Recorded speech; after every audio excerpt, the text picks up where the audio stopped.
Ruby Heart, Sylphie, Amingo, and Jill are seen walking through an island village. There are palm trees and fields of grass here and there, along with dirt roads, small shacks, and businesses being run out of huts. The people walking around look happy, carrying rice, fish, and various other things to and fro, but the island is small. Ruby Heart. We've been here for hours with no sign of any treasure. Any updates, Sylphie? Sylphie, looking at the map. Well, not really. This island is so small, it's hard to pinpoint exactly where the map wants us to go. Why don't we just go to the end there and loop back around? Flamingo. Might as well at this point. Here, there can also be a prompt from Jill asking if they'd like to do some training or sparring before they make it to the end of the island. This is before a long story stretch, so Jill can say something to clue the player in on this. If the player does want to train, they can pick 2 teams of 2, 3v1 or 1v3, and have the gameplay be either versus CPU or practice, quote-unquote, training mode. As they walk to the end of the marketplace, there's a long stretch of dirt road, and with a single shack at the end of it, right next to a fishing dock. Cut to the heroes walking down the road and approaching the shack. The structure is much larger up close than it appears from a distance, and it's on a plot of land with trees and grass. But there is a large sign right outside that says "Keep Out" in sloppily painted red paint. Jill Valentine. Doesn't look like they want to be disturbed. Ruby Heart. Right. We should just head back. Sylphie. Head back? But what if the treasure is here? Ruby Heart. What does it matter? It won't be the one I'm looking for anyway. We hear Sylphie and Ruby Heart have some loud, nondescript talk before a hand is seen parting the curtain door of the shack. The heroes see this and stop talking. A figure emerges.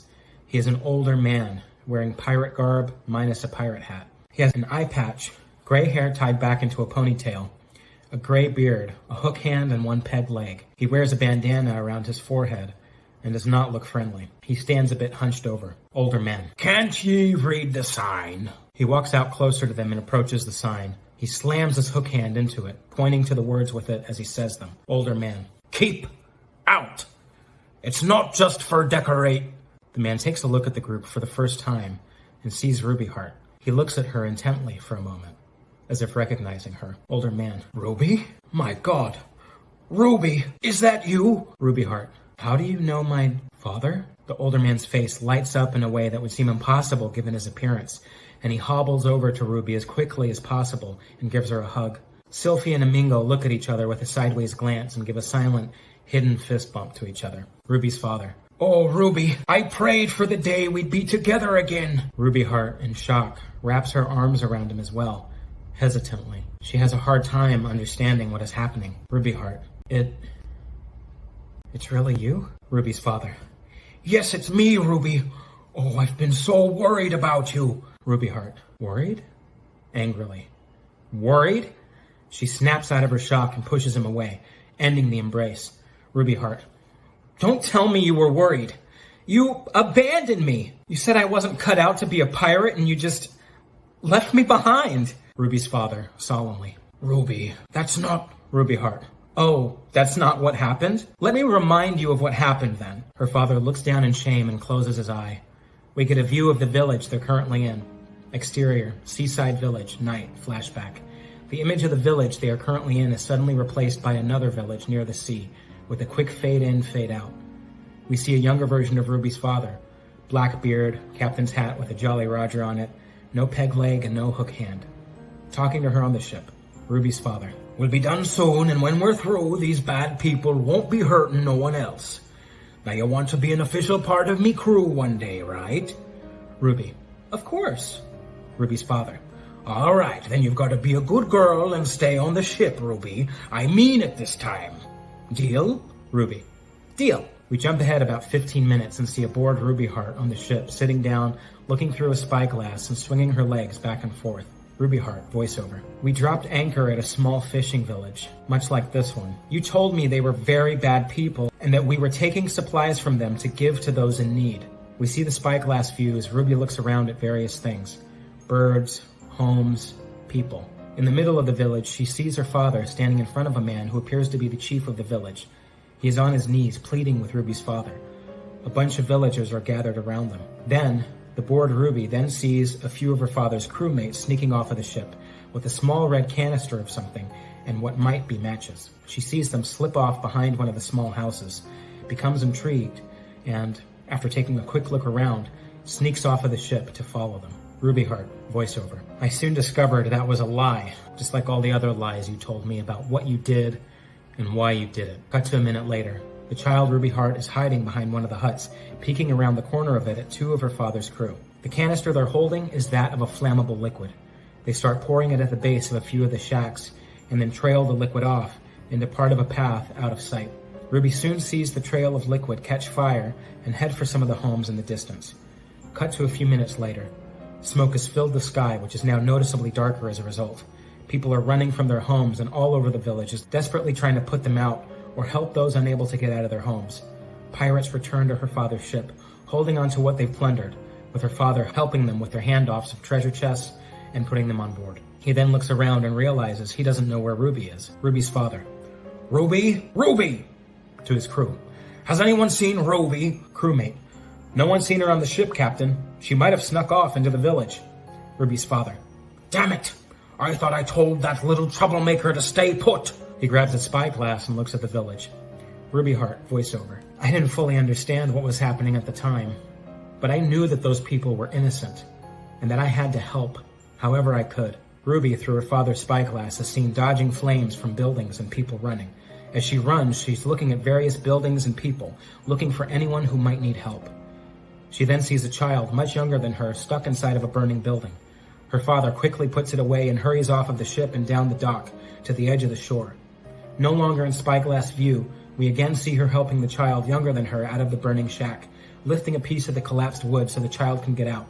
The child manages to squirm out of the building. Ruby's father. Ruby! Ruby! Hurry up, it's time to set sail! Ruby looks up at the direction of her father's voice. Ruby. Coming! While she's distracted, part of the structure collapses, spitting flames out towards her. The momentary jet of fire scorches her across her face and she screams out in pain. Ruby. Help! Cut to 5 minutes later. Some of the flames within the village have subsided while others still burn strongly. Ruby is now on the dock with her father, the captain. Ruby now has bandages across her right eye. Ruby. You said they were bad people! You promised! Ruby's father. Damn it, Ruby, we don't have time for this. Get on the ship now. Ruby. No, they need help. The fire is hurting them, just like it hurt me. Another slight flash forward in time.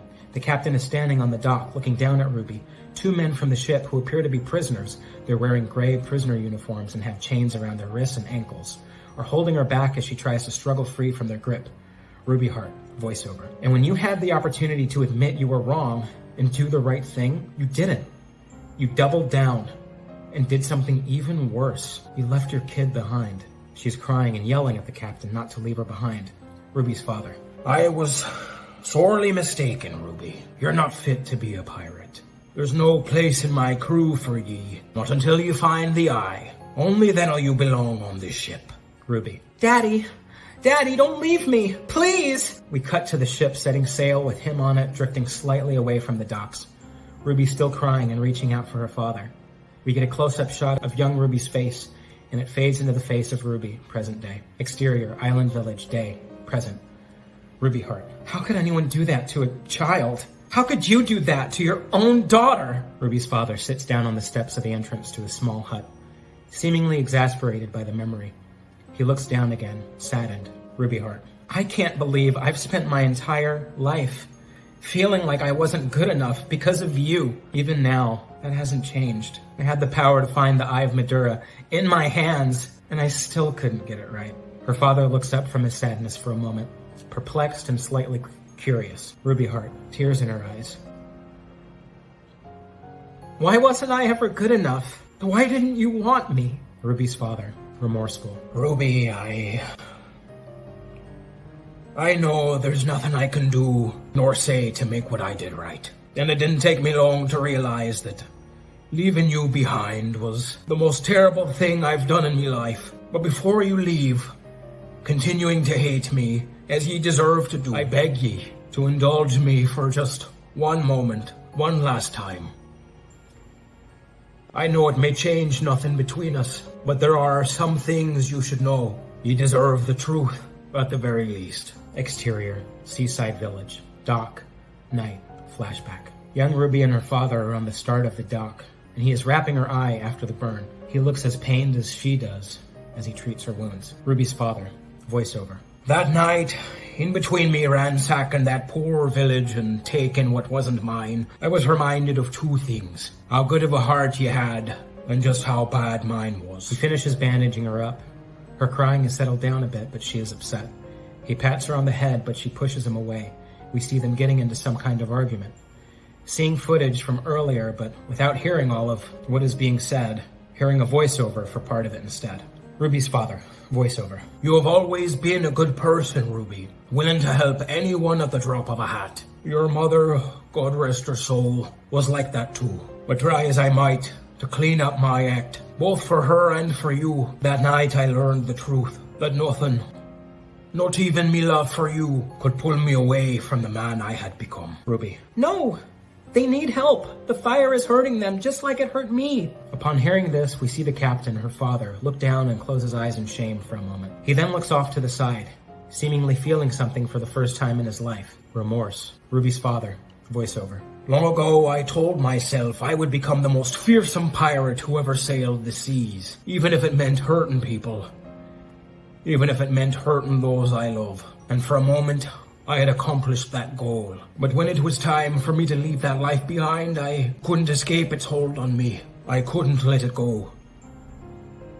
I knew me lies hurt ye, Ruby, and I'm truly sorry. I had no right, but I thought they were temporary wounds. It wasn't until I was standing in front of ye, treating the burn that ultimately I caused, that I saw just how much of a danger I was to you. A tear begins to swell in his eye, quickly falling down his cheek.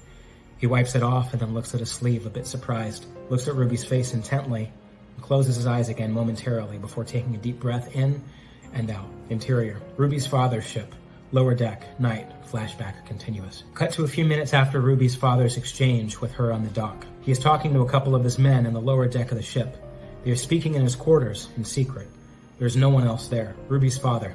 Voiceover. That night, I felt in me soul, the only chance ye had of living a safe and happy life was to make sure I wasn't in it. I knew I would never have the strength to change, and I also knew you were too good, too kind-hearted to be a part of my world, at least to survive it with your heart intact. So I made the hardest decision of me life. After exchanging some words with two of his crewmates, Ruby's father walks over to a dresser in his chambers and pulls out a couple of prisoner outfits. Ruby's father, to the crewmen. You can wear these and find some extra restraints down in the prisoner's hold. Take these as well. He also presents them with two small golden keys and a small glass bottle with a blue tint. Ruby's father, to the crewmen. The keys will release ye restraints. Watch over her from a distance, but make sure she never learn the truth, even if she ask. When the time is right and she's departed on her own, summon me by way of this enchanted bottle. Any message it carry shall find me, but I beg ye, make sure she never discover it. It'd be best she have no contact with me, for her sake. Thank you, boys. I owe ye a debt greater than I could ever repay. We see the captain stand up from his chair and give them both hugs before they all salute each other. The men leave his chambers with the items. Exterior, village dock, night, flashback, continuous. Flash forward minutes later. We see the same scene of Ruby's father speaking to her on the dock before leaving her. They are exchanging words, but we only hear a voiceover of him. She is crying, being held back by the prisoners, reaching out to him as he eventually walks away, down the dock and onto the ship. Ruby's father, voiceover. I knew leaving ye behind wasn't right, but I also knew being a monster would be easier for me to live with than endangering you again, or even worse, turning you into me. So I made up some cockamamie story about an eye, hoping you'd see the world and never see me again, because you'd be too busy looking for something that didn't exist. Exterior, fishing village, day, present. With another fade in, fade out, we return to present day. Ruby looks shocked as she listens to her father finish his story. Ruby heart. I don't know what to say. Ruby's father. You don't have to say a word. I know it's a lot to hear, and that what I did was more cowardly than anything else I could have ever done. And I'm so sorry. I can't say it enough. That ye weren't good enough to be a pirate or on me crew. I said ye weren't fit, and I stand by those words. The truth is that you've always been too good to be living the life I did, to be on me crew, and to have me as a father. But please, never think I didn't want ye. I've always loved ye. Leaving ye behind broke my heart into a million pieces. If I never see ye again, I'll more than understand. Just remember this. For me. Ruby looks down for a moment, saddened, confused, and almost feeling pity for him. She is confronted by so many emotions at once, and as such has nothing to say. She just turns away from him. We see a single tear fall down her cheek as she starts walking back in the direction of her ship. The rest of the characters, Jill, Amingo, Sylphie, they look sad and confused, as well as surprised that Ruby is leaving, giving one last glance at her father, whose eyes are welling up with tears. They leave too, following her back in the direction they came. Sorry. I cried as I wrote it too, but I wasn't expecting to tear up reading it. Anyway, interior. Phalanx's fortress, Hall of Agonized Souls, night, present. We re-enter the Hall of Agonized Souls, seeing Phalanx's hand near the time crest and pulling away, slowly, as if he were trying to grapple with something internally. Arma is struggling to break free from the skeletons, holding him down to the wall. Phalanx. No, everything I have done was necessary to fulfill my destiny as ruler. Arma. You are not our ruler, you are our executioner. A plague loosed upon us all. Your attack on Firebrand damaged the crest, thus scorching the realm and creating this pitiless convolution of time. Phalanx steps away from Arma a few paces, his back facing him. His arms are crossed. Phalanx. This is not possible. It was not my intention. The camera shows us Phalanx's face, close-up, with a view of Arma on the wall behind him. His eyes move sideways in Arma's direction before putting one hand on his forehead, as if troubled by what the crest has shown him. The crest in his forehead shines brightly, releasing the skeleton's grip on Arma, causing him to be freed, falling to the ground. Phalanx. Heavens! What have I done? Arma recovers slowly and cautiously, rises to his feet. He looks on at Phalanx, still angry, but his expression beginning to soften slightly. Arma. You truly knew not the validity of Firebrand's plight? Phalanx turns to him slowly. The crest of heaven in his forehead stops glowing. His forehead closes up around it and he loses his golden green color / palette / glow, returning to his normal form. Phalanx. No. Nor had I any idea the crest of time had been damaged, least of all by my own hand. How foolish I have been. Phalanx then turns to look at the orb. Phalanx. But there may be hope still. Arma. Of course. The orb. Arma walks towards it and grabs the orb, bringing it to Phalanx. Arma. Surely this is why Firebrand sought it out, to repair the realm. And now we may use it to revive him and see his sacrifice rewarded. Phalanx. Indeed. Though there is one other matter that must first be addressed. Arma. Yes? Phalanx looks at Arma for a moment, taking in his confusion. Then suddenly, without warning, Phalanx plunges his right clawed hand violently into Arma's torso. He drops the orb onto the ground as he is stricken. Phalanx. You did betray me. Withdrawing his claw, Phalanx's forehead splits open again in the third eye area, and he once again becomes his powered-up version. Arma looks at him with shock and pain before collapsing onto the ground. Phalanx. Compassion, regret, melancholy, feigned but a moment, and they led you to a swift, pitiful defeat, Arma. Surely now you see such emotions are but a disease, and my rule shall ensure they never take root in demonkind. Arma, still on the ground, weakly reaches his hand out for the orb.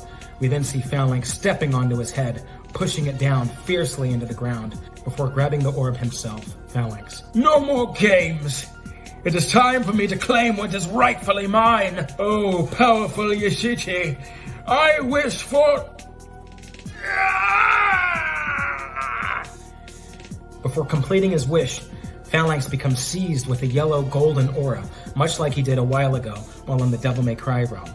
We see flashes of this previous scene interwoven with this one. He becomes paralyzed for a moment, forced to his knees. The magical book also approaches Phalanx and the orb, flying around them, flapping its covers. Phalanx.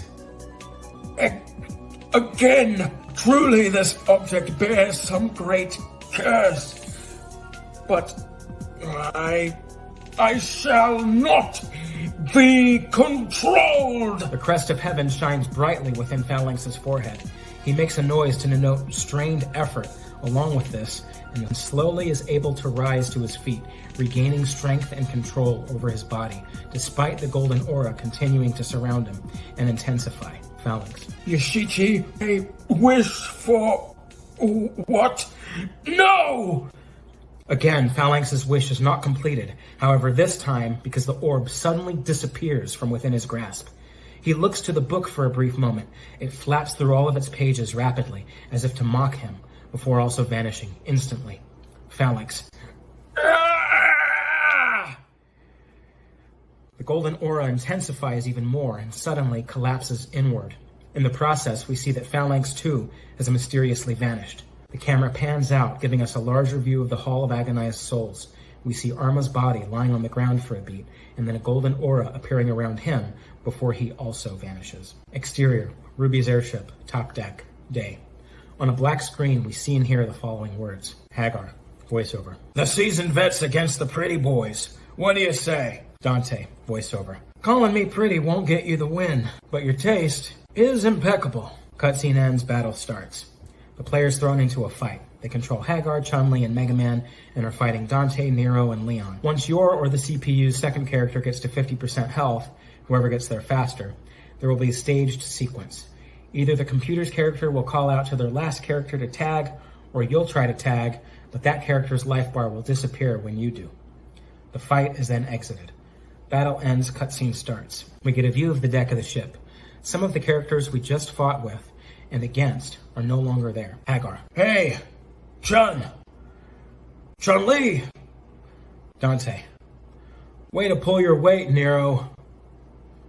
Nero? Hagar and Dante look around the deck, confused. They then see various characters on the deck with them suddenly inside of the mysterious golden aura before quickly vanishing. Hagar is the last to vanish before Dante. Dante. I guess I'm up next, huh? With that, Dante too develops the aura and vanishes. Just after this happens, we see Ruby Heart, Sylphie, Amingo, and Jill board the ship from the rope ladder. Sylphie. I'm so sorry, Ruby. I should have never suggested it. Amingo. Yeah, I'm sorry too. Ruby Heart. No, really, guys, it's fine. I did need to know the truth about that night. It's just a lot to... Ruby looks around on the ship and sees that the only ones on board are some of her own crew, one of which is steering the ship. She then looks behind her, where Sylphie, Jill, and Amingo were, only to see that they are no longer there. Ruby Heart. Guys? Exterior. Cavern exit. Volcanic rim. Day. Continuous. We are taken back to the volcanic rim area for a brief moment. We see the pile of dust with Firebrand's satchel bag on top of it. His remains. Then, after a beat, we see mysterious sparkling wisps of energy emanate upward from him, similar to what we saw emanating from his body during the flashbacks of the Time Crest, before he cast the crest off of the cliff. Then his remains and the bag disappear, differently than the golden aura though. They fade away slowly. Interior Demon Coliseum, night but continuous. We now see a view of the Demon Coliseum, complete with its purple background, torches with demon faces on them, archways, dirt floor, and crumbled, destroyed segments. The orb of Yashichi and the book are also in view, though the orb appears to be lodged into some sort of pedestal-like contraption, with its internal fan spinning and 3 of the spokes lit up. Phalanx and Arma suddenly appear inside the Colosseum in a flash of the golden aura. Arma, still fatally wounded, and Phalanx are both confused. Phalanx. What is the meaning of all this? Seeing the orb. The orb. It shall be mine. Chun-Li. Not a chance. Phalanx. But how? No sooner does Phalanx exclaim the orb is his, does Hagar appear in the Colosseum, then Dante and Nero and a multitude of other characters, both ones we've seen on Ruby's ship and ones we haven't, both heroes and villains, until a large majority of the Colosseum is full of them. Phalanx. What heinous sorcery is this? Who here is responsible? We hear a voice we've heard before. Anita. She walks forward from the multitude of characters. Anita, I told you there would be consequences for completing the orb. Phalanx to himself. It's that witch. To Anita. Nonsense. I shall reclaim the orb and then destroy you. The golden aura suddenly surrounds Phalanx again, removing his ability to move. Then, a loud, mysterious voice speaks out over all of the characters, as if coming from the sky itself. My. I'm all for a lively spirit, but that temper is tiresome. The earth begins to quake, and behind the pedestal with the orb in it, we see the ground rise up, creating a small towering plateau above everyone else in the Colosseum. Then, the dirt forms steps descending from the flat earth to the ground, where the rest of them are. A large golden throne with red cushioning slowly phases into existence on top of the tall, earthen platform. Mystery voice. Though, on the other hand, you did complete the orb for me. And for that, I am very grateful. Bravo! We hear the sound of someone giving a slow clap, and as they are, a figure emerges out of nothing, appearing slowly on the throne. He is a large, muscular figure that appears to look similar to the traditional idea of Satan. He has red skin, large, curved black horns, 2 fangs protruding upwards from his mouth, a black loincloth, yellow eyes with no irises, golden bracelets, and a black cloak with a large collar held together at his neck by a skull. Editor's note: this character can obviously be redesigned, but I'm basing this description and design off of his American Poison Dragons design. Despite his menacing appearance, he has a rather bombastic, non-serious demeanor. Phalanx, no longer under control of the golden aura. How dare you mock your future ruler, the legendary demon Phalanx! I shall put you in your place, maggot! Phalanx takes to the sky, ascending slowly until he is about the same height as the mystery character. He begins charging up a powerful blast. The pedestal holding the orb in front of the mysterious character begins to lift out of the ground as well. As it does, reaching the same height as him, it reveals that the pedestal is actually the center of something that looks like a game board for some sort of tabletop game. The pedestal lowers itself into the board completely, and a force field forms around the board and Yoshichi as the orb begins to glow more brightly. Phalanx. Any last words? The mysterious figure holds his hand out, palm up, and 2 dice suddenly appear in it. He casts them onto the board and looks up at them to see how they land, more interested in them than he is in Phalanx's attack. Mystery character, triumphantly. Yes, actually, Snake Eyes. Phalanx unleashes the large energy orb towards the mysterious figure, but right before it makes impact, it turns into a ball of wood and falls to the ground. Phalanx, still in the air, also becomes a wooden figurine version of himself, polished and with a small platform of wood connecting under his feet, and drops to the ground, making a hollow sound as he does. The rest of the characters begin to look at each other uneasily. They begin to talk amongst themselves, and though we don't hear anything specific, Rubyheart then emerges from a large group of them, walking towards the figure. Rubyheart. I don't know about anyone else, but I've had just about enough surprises for one lifetime. Who the hell are you, and what do you want? How did we get here? Mystery figure. Oh yes, I'm terribly sorry. How rude of me. I never introduced myself. My name is Gordian, Warlock Supreme of other mystery character. Evil Warlock! An old man in large gray and lavender robes steps forth, besides Rubyheart. A page from Gordian's book flies towards the screen, giving some background on him and letting the player know that he is from Quiz and Dragons. Gordian, annoyed, checking his nails. Oh, hello, Rojan. Rude as always, I see. Rojan. Gordian invaded our kingdom, stole the seed of wisdom, and laid waste to the innocent. I and my companions were charged with retrieving the seed and returning it to our king, the Honorable Hatena VI. Gordian. Honorable is such a relative term, don't you think, Rojan? Was he honorable enough to share the wisdom of that seed with the kingdom's citizens, or even his beloved heroes? Or did he keep it for himself, even after my alleged defeat? Note, I have no idea what the voice for Gordian should be, so I'll probably switch between having a British accent and not, because YOLO, I guess? I don't know. Rojan looks down to the side for a moment, pondering a moment of doubt. Rojan. You know nothing of honor. King Hatena always does what is best for his people. Though a point has been made, for I did believe you defeated, yet here you stand. How and why? Gorgon. For a wizard, you always were a little dense. Allow me to explain. Exterior, Gorgon's palace. Dusk, flashback. We're brought to a flashback of Gorgon and Roagens. Their showdown in front of Gorgon's palace. They're on a grassy plateau, and there is a large, reddish-pink palace behind them with blue windows and flourishes. A ninja, a Valkyrie, and a barbarian are behind Roagen, all laying on the ground in defeat. Gorgon stands before Roagen. Roagen to Gorgon. This ends now! Cutscene ends. Battle starts. This is meant to be a somewhat short fight. 1v1 between Roagen, the player, and Gorgon. The player is meant to be victorious here. Battle ends. Cutscene starts. We exit the cutscene, seeing Gorgon weakly collapse in front of Roagen, the seed of wisdom falling out of his hand, glowing exotically. Roagen reaches down, picks it up, and smiles. Fade out. Interior. The dungeon. Dusk. Continuous. Flashback. Fade in. We fade into their world's dungeon, a place of earthen, cave-like prisoner holds inside of a keep with bricks of a greenish hue. Gorgon is seen in one of these caverns, being kept within it by cell bars made out of the cave itself, stalactites and stalagmites. He's seen holding the bars with one hand, his other hand at his side, closed and into a fist. He looks at the guard walking by with a defeated expression before revealing a smirk once the guard passes. Gorgon, voiceover. Obviously, you defeated me in the technical sense, winning our little fight and having me thrown into the dungeon, but what you didn't know, and still don't, I'm assuming, is that I retained the real seed of wisdom. He unfurls his hand, revealing the seed. Gorgon, voiceover. What you picked up from the floor was a stone I had enchanted to appear to be the seed of wisdom. And you call yourself a wizard. Roagen, voiceover. What? No, how could I have been fooled so easily? We see Gorgon in the cell, admiring the seed. Gorgon, voiceover. Pardon me, but I'm not finished.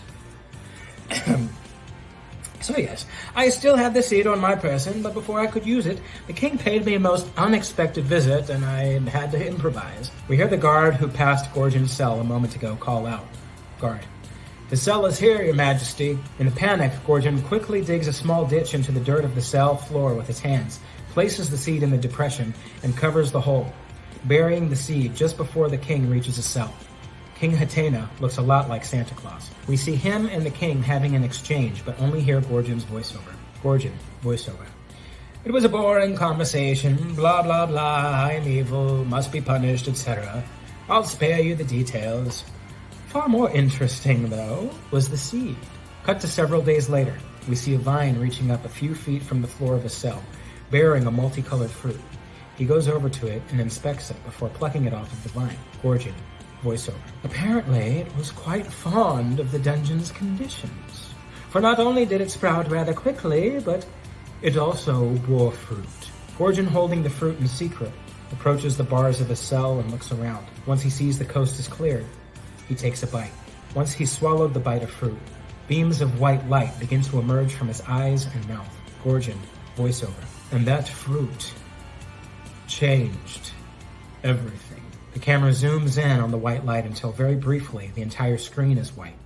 Then we see various scenes and video footage from all kinds of different Capcom games, old and new in succession. Gorgon, voiceover. It gave me knowledge of the unthinkable. Other worlds, entire universes separate from my own. I could see them all laid out before me, playthings just outside of reach. Then, I learned magic lost to the ages. Spells for reaching these worlds and controlling those within them. But I couldn't use them yet. I needed something. Something that tied these worlds together. And that's when I saw it. The Yashichi. We then start seeing footage and scenes of the Yashichi from various games that it's in. Mega Man, 1942, Ghosts and Goblins, Vulgus, Black Tiger, Sun, Forgotten World, Strider 2, Resident Evil 6, Street Fighter 2 Turbo Hyper Fighting, Monster Hunter Rise as the Chimera Pinwheel, Capcom Fighting Evolution, etc. Gorgon, voiceover. An all-powerful element, linking our worlds together in mysterious ways. We cut back to the dungeon, but presumably a day or two later.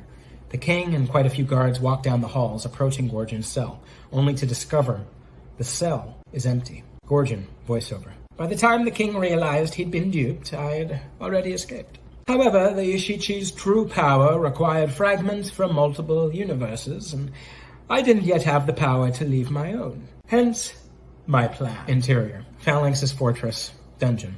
Night. Flashback. Again, we are shown the flashback of Phalanx in his dungeon. Firebrand in a holding cell, and Arma with his servant, the green, bald demon in robes, entering the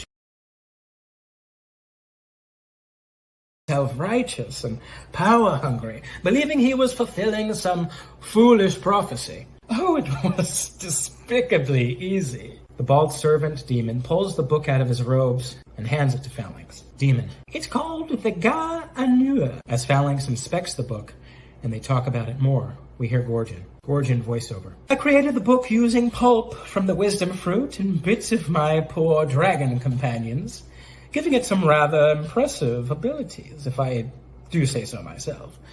Then, using what little Yushichi I could find in my universe, I sent the book to Phalanx, and he did the rest. Exterior. Redgrave City. Pons Avenue. Night. Flashback. We see a flashback of Phalanx and Nero on the cobblestone street in Redgrave City before almost immediately being drawn into their fight again. The player controls Phalanx just like they did previously. Cutscene ends and battle starts. Cutscene starts and battle ends. Once out of the fight, we jump ahead a little bit, seeing Nero rev up his sword and Phalanx reach for the crest of heaven before being seized by the now familiar golden aura. Gorgon voiceover. Little did he know I was using the eye of the book to spy on him, and using the Ishichi as an amplifier of my power, I was able to keep him in line. Every now and then. Phalanx's face, paralyzed by the aura, comes into frame and fades into the present image of his face as a wooden game piece. Interior, Demon Coliseum. Night. Present. Gorgon. With every step, my magic gained more power, allowing me to bridge the gaps between your universes. And once Phalanx had completed the orb, I was able to amplify my power fully and bring all of you here. Nero to Gorgon. So that was you. Why did you interfere with our fight? I could have taken him. Gorgon. Oh, how you make me laugh. But no. With the crest of heaven, Phalanx would have put you out of commission for quite some time. And what fun is a game if you don't have all the pieces? Which brings me to my next point.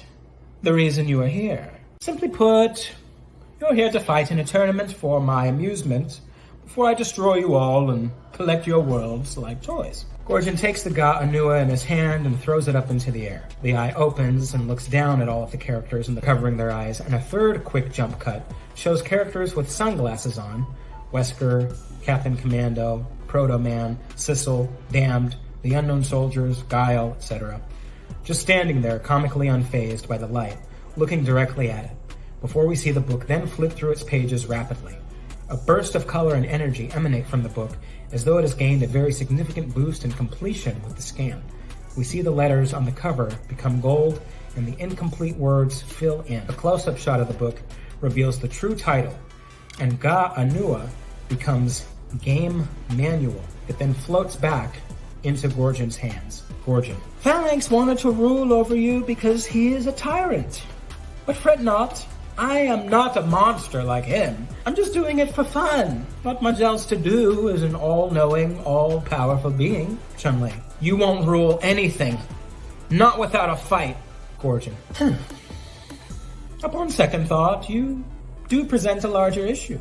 Even after I eliminate you all in one go, there will be resistance from others eventually. Fine. I shall sweeten the deal. The first 3 combatants to beat the others and face me shall have their lives spared. Even if you lose, you shall live on as my security detail. Mystery. Woman. I think not. No one toys with a Dimitrescu and survives. Mystery. Man. And I bow to no one. Mystery. Man. I shall send you to hell with ease. After hearing these 3 mystery characters speak, we see them jump in the air towards Gorgon in an effort to attack him. They are Lady D, Asura, and Akuma, respectively. The players enter battle. Cutscene ends, battle starts. The player takes control of Lady D, Asura, and Akuma against boss version Gorgon. He's intentionally overpowered here, and the player will soon realize that. Gorgon will also take severely reduced damage, if any at all. It's a scripted loss. Battle ends, cutscene starts. We exit the cutscene to find all three characters on the floor. Gorgon puts his hand under his chin in disappointment and sighs. Gorgon. Why is everyone being so disagreeable? Is there no one here who will entertain me willingly? We get a wide shot of a lot of characters. None of them are smiling or making any indication that they will agree. Gorgon. Well, since you won't be good sports, how about a little motivation? Gorgon opens his book and flips through it, going, aha, or, yes. And as he does, he starts pointing his index finger and making forceful gestured movements with it. Each time he does, we see characters appear in the air overhead, above the characters in the Colosseum. Some of the characters that appear include, but are not limited to, the following, after which each corresponding character will say or do something. Ruby's father. So Ruby's father is one. Ruby Heart. No. Amingo is another one. Ruby Heart.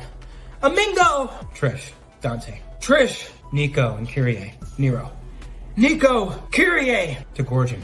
You bastard! Li Fen. Chun-Li. No. Stop! Bella, Cassandra, Daniela. Lady D. Daughters! Regardless of who else we see get summoned, the last of them will be Ken. Still unconscious. Gorgon. You there! In the shadows. Don't worry. I've got a prize for you too. Ken gets transformed. When Ken appears, we're taken to a dark, shadowed corner of the Colosseum. We see a figure in the shadows for a moment and begin to make him out more and more until his face begins to move more towards the light.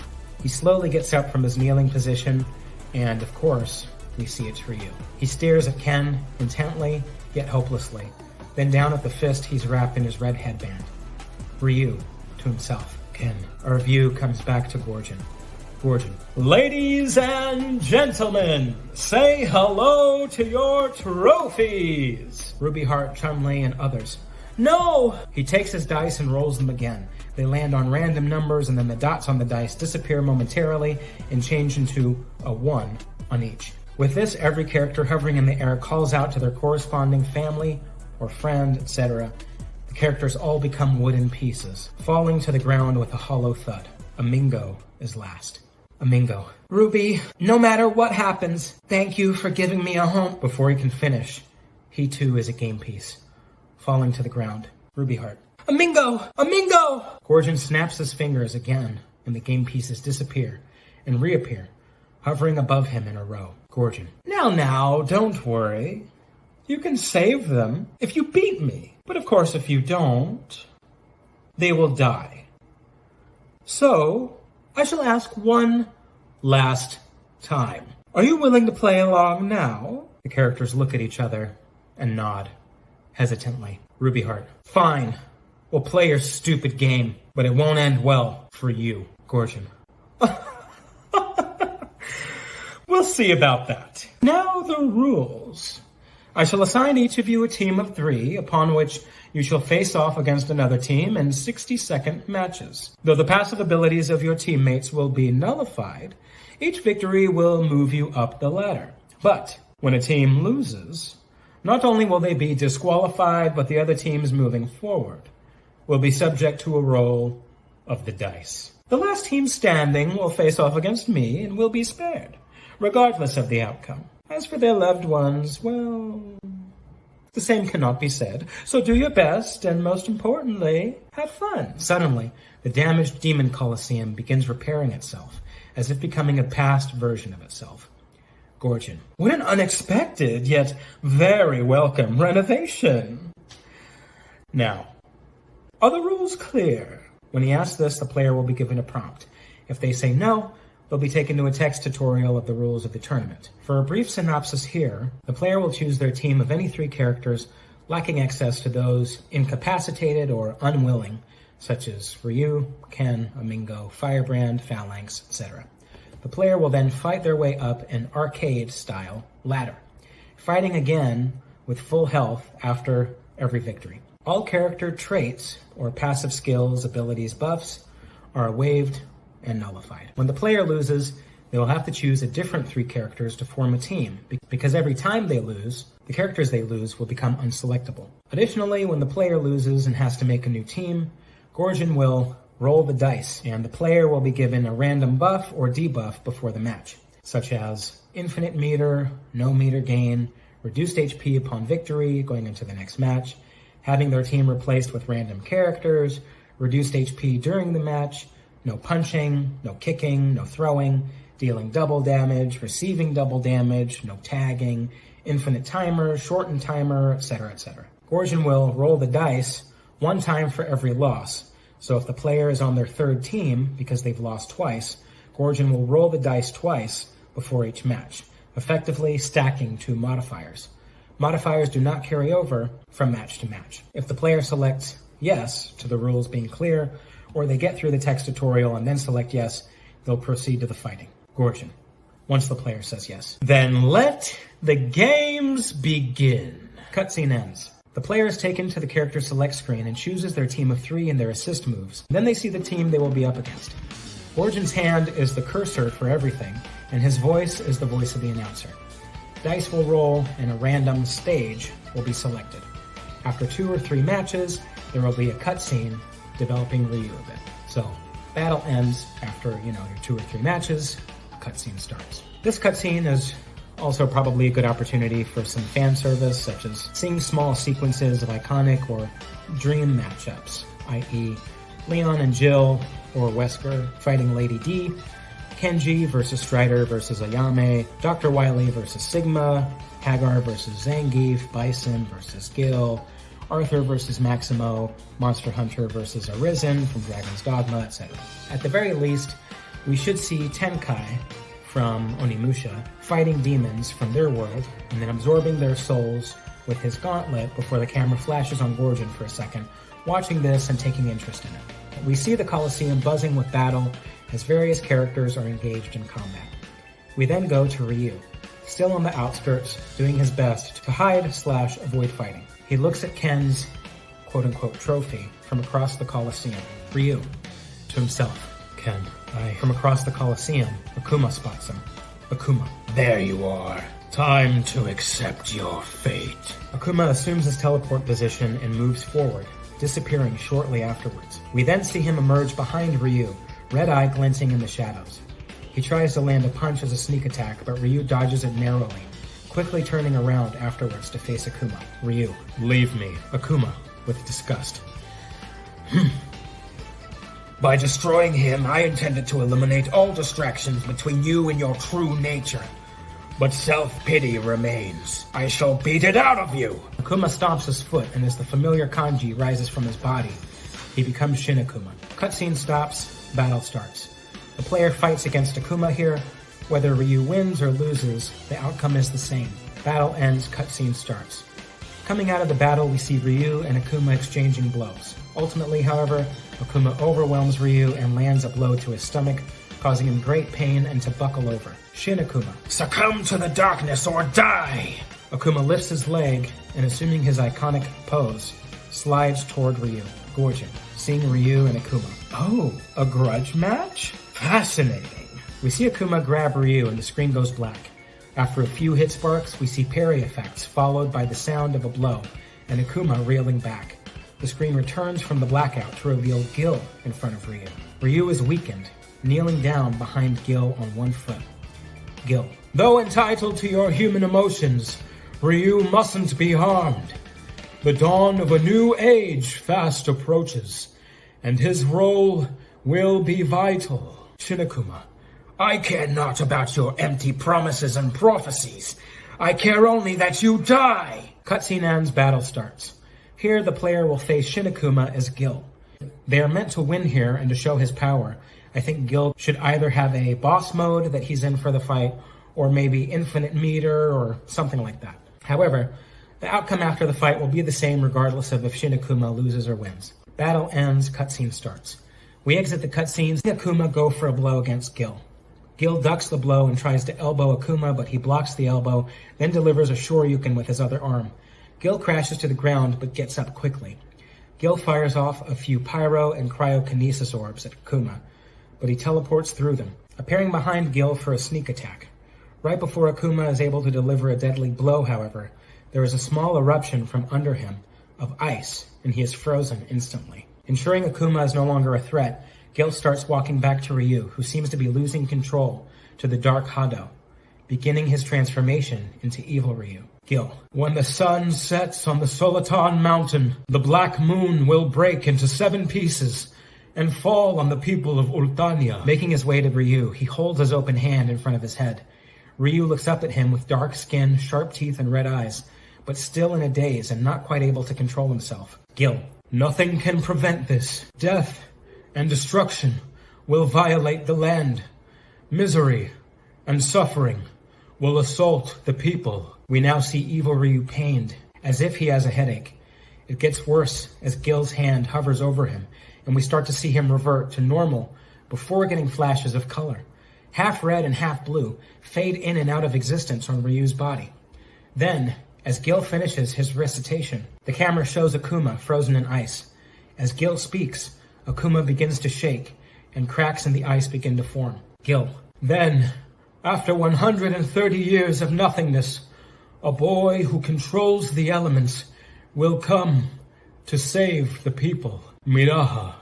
3. Resist not, Ryu. All that is required is your ascension. The color flashes faster and faster across Ryu's face and body, along with his eyes going in and out of being red, while the rest of his features refuse to turn to his evil form, just as it seems like he will be transformed into some other form permanently, whether evil, red-blue, or some strange combination of both. Ryu screams out in pain. The camera zooms into the darkness of his open mouth until the screen goes black. Interior, mystery. Present, continuous. We see a black screen at first, followed by faint images of various characters, corresponding with who we are hearing. Akuma. Voiceover. The longer you run from your true nature, the longer you remain weak. We start to see faint images of Ryu appear and disappear from all of his different Street Fighter iterations. Ryu. Voiceover. But what is true? And what is my true nature? Then we see Gil. Gil. Voiceover. The dawn of a new age fast approaches, and his role will be vital. Ryu. Voiceover. Is it this? An image of Ryu, half red, half blue, materializes from the darkness. Ryu. Voiceover. I do not believe so. This is his vision, not mine. So, what is it then? This? An image of evil Ryu appears for a few moments. Ryu. Voiceover. Or even this? Then we see an image of Ryu as he is now.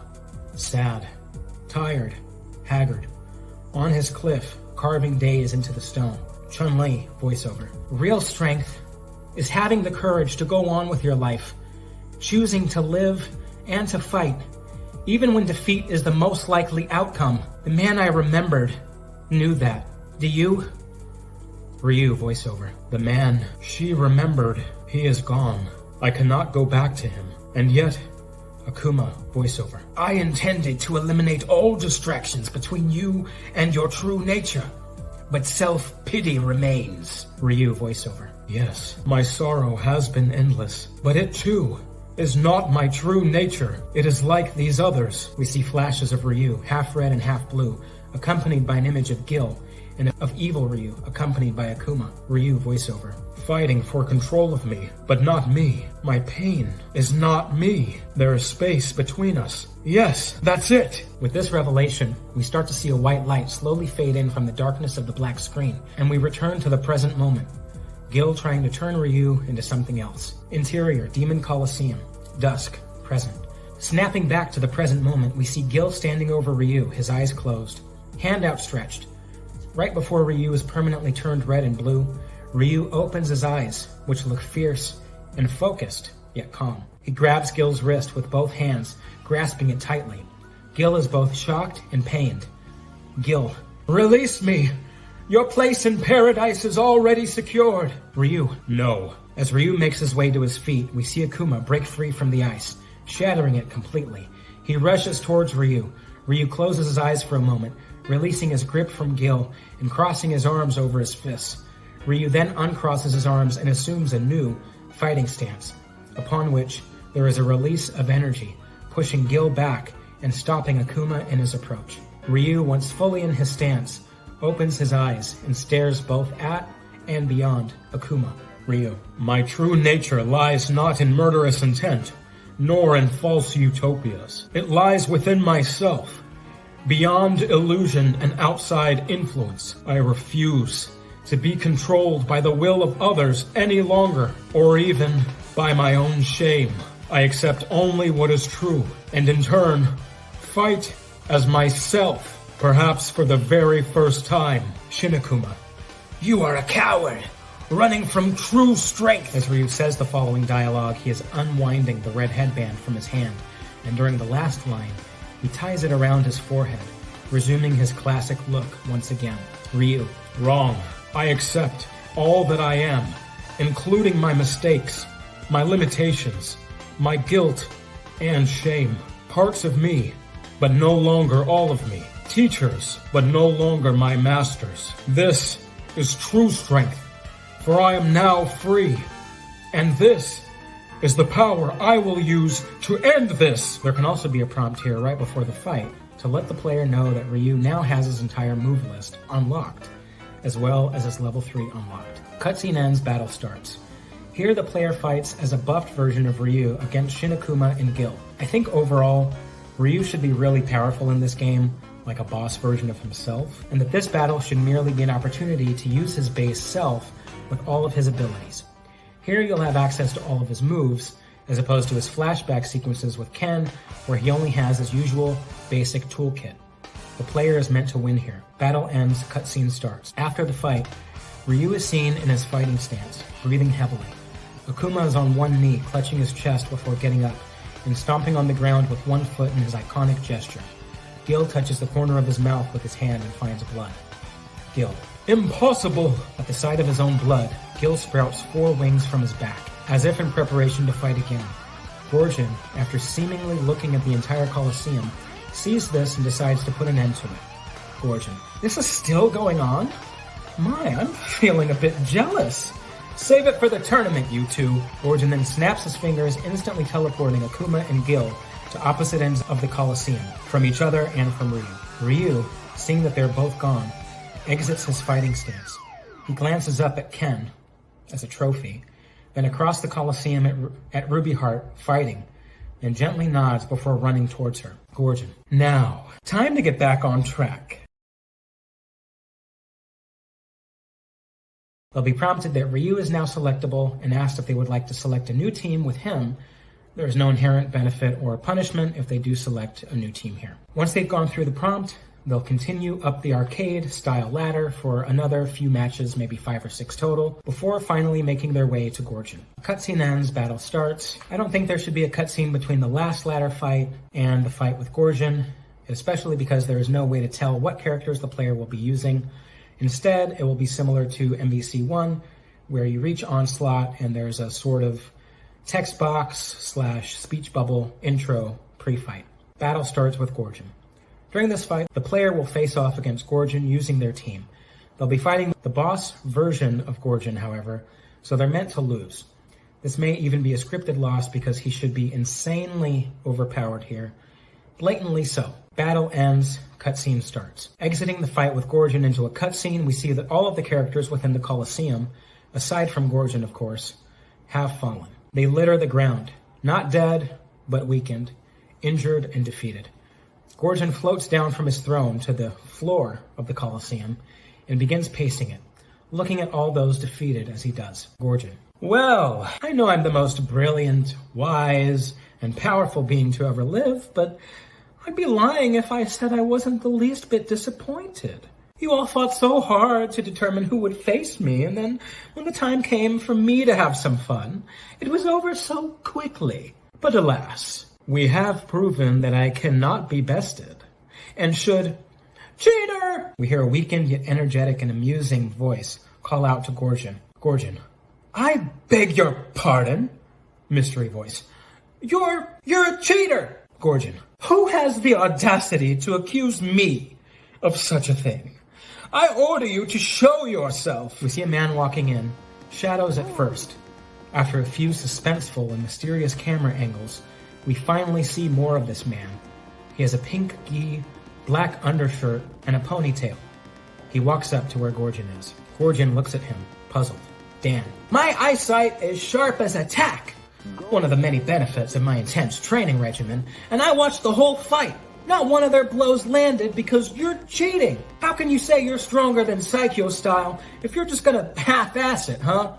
You're just a scaredy cat. At hearing these words, Gorgon becomes visibly angry. Gorgon, in a rage. How dare you! I am afraid of nothing! And once I wipe you from the face of the earth, I shall wipe all life clean from every universe.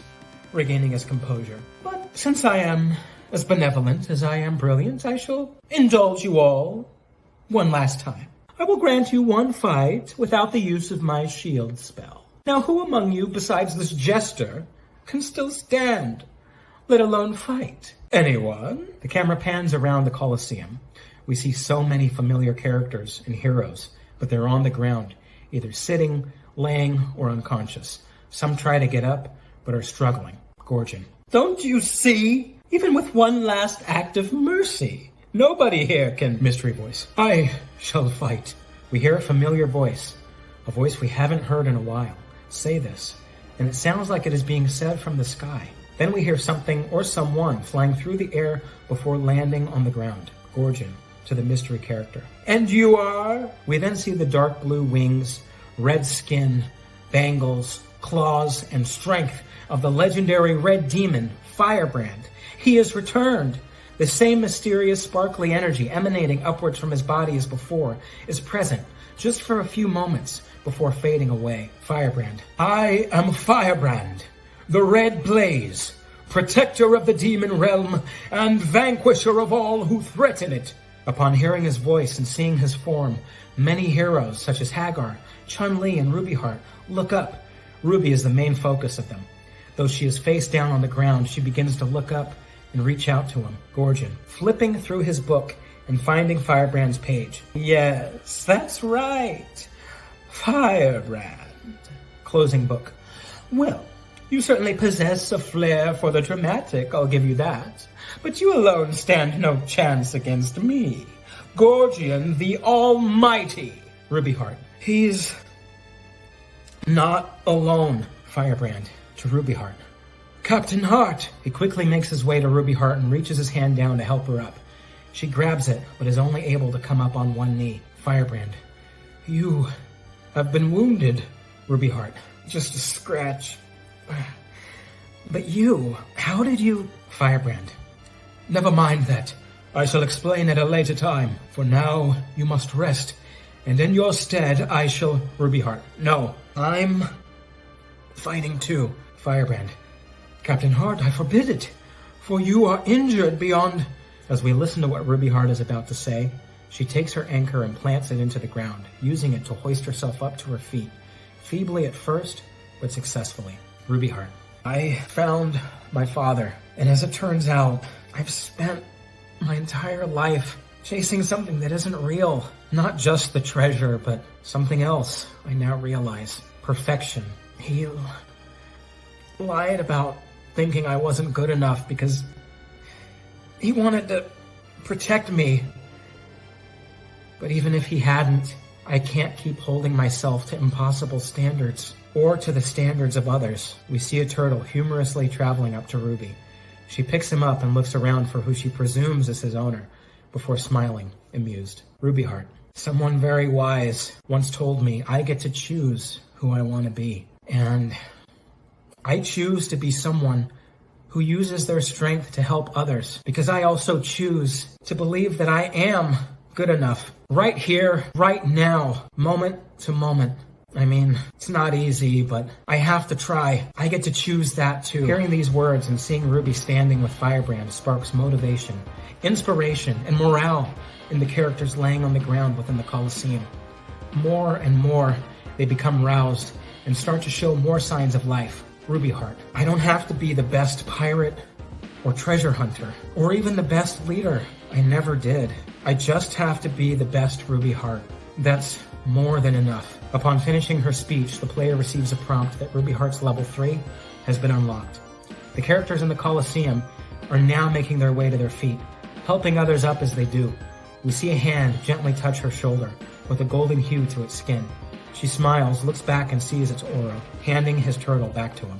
Gorgon. A quaint speech, but it will not prevent your impending doom. Now, let's get this embarrassment over with, shall we? Who is your third? Ryu. Me. I will fight alongside them to make up for lost time. We see Ryu behind Oro, Ruby, and Firebrand. Oro smiles at Ryu, as does Ruby. Oro. Congratulations, young man. Or should I say, young master. Ryu smiles at Oro before turning his attention to Ruby. Ryu. About earlier, I'm sorry. Ruby Heart. Don't mention it. We all have our demons. I'm just glad to see you're finally fighting yours. Ryu. You as well. Firebrand. Here. Firebrand removes the green crest of time from his satchel and holds it out towards Ryu and Ruby Heart. They emanate with a strange glow for a moment, appearing refreshed and stronger afterwards. Firebrand. 'Tis not a full replenishment, but it should at least be a slight reversal of the wounds you both have endured. Ruby Heart. It's better than nothing. Thanks, Firebrand. Looking at the Amingo trophy to herself. And thank you, Ami. You always believed in me, even when I didn't. I'll save you. I promise. To Gorgon. The three of us, we will stand against you. We will fight, and we will win, Gorgon. Famous last words. Now come at me, if you dare! Cutscene ends, battle starts. During this battle, the player will control Ryu, Firebrand, and Ruby Heart as Team Hero. Ryu and Ruby will both only have half life, but Firebrand will be at full health and have access to his entire toolkit. Gorgon, while still meant to be difficult, will take damage accordingly, as opposed to the earlier fight against him where he takes minimal damage, if any. The player is meant to win here. Battle ends, cutscene starts. The after victory cutscene begins by showing Gorgon fighting against the three heroes on the floor of the Colosseum, but struggling. He throws an orb of energy at Ryu, who dodges it and gets hit by Ruby Heart's anchor. Then, looking in her direction and seeing she was the one who threw it, he makes a gesture with his hand, palm up, and a mummy shoots out of the ground and restrains her for a moment, before getting knocked back by a hurricane kick. Firebrand blasts him with a large fireball, and he becomes visibly more tired and weakened. Then, he looks at his game board and at the dice, and transports them to his hand. Before he can toss them, Ruby has a book of her own, takes it out, and a spire of fierce waters emerge from the ground under his hand, knocking the dice upwards. Before Gorgon can retrieve them, a blur of blue shoots through the air, the dice disappearing afterwards. We see Firebrand, now in a blue air crest form, holding onto the dice while approaching the ground. Gorgon quickly goes to snap, but the blast of a small cannon from Ruby hits his hands and he shakes them, as though they were too hot. Firebrand lands on the ground and the demon's crests fly out of his satchel, 5 of the 6. They begin to encircle him and he transforms into the Earth Gargoyle, using the crest of Earth. Ryu approaches Gorgon with a few punches and kicks, but Gorgon rapidly teleports a couple of times to dodge his blows before attempting his own strikes. Ryu parries them and delivers a Tetsuzanko, which is a back shoulder charge, knocking Gorgon down to the ground. Ruby Heart summons a treasure chest on the ground in front of her. Gorgon manages to get up and snaps his fingers, causing the dice to return to his hand. But before he can throw them, the treasure chest bursts open, unleashing a multitude of ghost pirates. They fly towards Gorgon in a frenzy, causing him to try and swat them away, dropping the dice. Ruby then looks at Firebrand and Ryu on the other side, who look at her and nod. Gorgon rips through a few ghosts, but there are too many and he can't see anything. Ruby Heart. Now, boys! With this, the ghosts start churning rapidly into a tornado, trapping Gorgon within it and landing multiple hits. Gorgon tries escaping but can't. Firebrand, in his ground form, then rushes at him with his own dashing shoulder charge at full force, knocking the wind out of him and sending him back in Ryu's direction. Right before Gorgon flies into Ryu, he gets hit by a short but devastating strike under his jaw. Ryu. Shin! Somehow it appears that all momentum Gorgon had in the air has stopped with this one blow. Ryu readies his other fist to finish his attack. Shoryuken! Delivering a signature technique, Gorgon flies up into the air and lands onto the ground with a shocking amount of force. Upon landing, the 3 heroes come together in front of him. Gorgon tries to stand up, but can't, being wounded enough to have to rest on one knee. He's breathing hard and has blood coming down the side of his mouth. Gorgon. This is impossible! Just when we think victory for the heroes is on the horizon, we see an object fly towards Gorgon, flapping its covers together. The book. We get a close-up of the book as it begins turning pages rapidly in front of Gorgon. It stops for a beat on a picture of Firebrand, and then flips again to a picture of a crest. Gorgon looks up at Firebrand, seeing the 5 crests fly around him. Gorgon, smiling slightly to himself. Bravo, Bookie. Bravo. Ruby Heart. Give it up. We beat you fair and square. Accept your loss and free our friends. Gorgon looks at the Colosseum for a moment, taking in the three heroes and all the other heroes in the Colosseum, now standing and ready to fight, having regained their strength. Gorgon. You know, I would love to return your friends and be on my merry way, but I just can't get enough of your comrades' enchanting rock collection. I have one myself. Care to see? Yoshichi! Upon saying its name, the orb immediately teleports to him. Ruby reaches out to stop him, but it's too late. He presses his hand upon it, and the golden aura he once used to subdue Phalanx is now surrounding all the other characters in the Colosseum. Ruby, Ryu, and Firebrand, stricken with it, begin to crumple, kneeling down on the ground, unable to break free of their paralysis. Gorgon takes the book and turns his eye towards the floating crest, allowing it to scan them. He then turns to Phalanx, realizing there is one more crest. Gorgon finally, standing up, reaches his hand out towards Phalanx, and the polished wooden bump, seen on his forehead, breaks free and floats to him. He then snaps and sees the piece of wood revert back to its true form, the crest of heaven. It floats towards the other crests, joining them in their floating circle. Gorgon. Nothing like completing a collection. The book finishes scanning and then turns back towards Gorgon, who walks up to the weakened Firebrand and snatches the satchel off of him. Gorgon. I'll be taking that, thank you. He then opens the satchel and holds it in the path of the circling crests. They follow their flight pattern into the satchel until they're all there. Gorgon. Now, let us see what can be done with these, shall we? Gorgon teleports himself back to his elevated throne with his book, the satchel of crests, and the Yoshichi. Gorgon, after putting on glasses. Crests, here we go.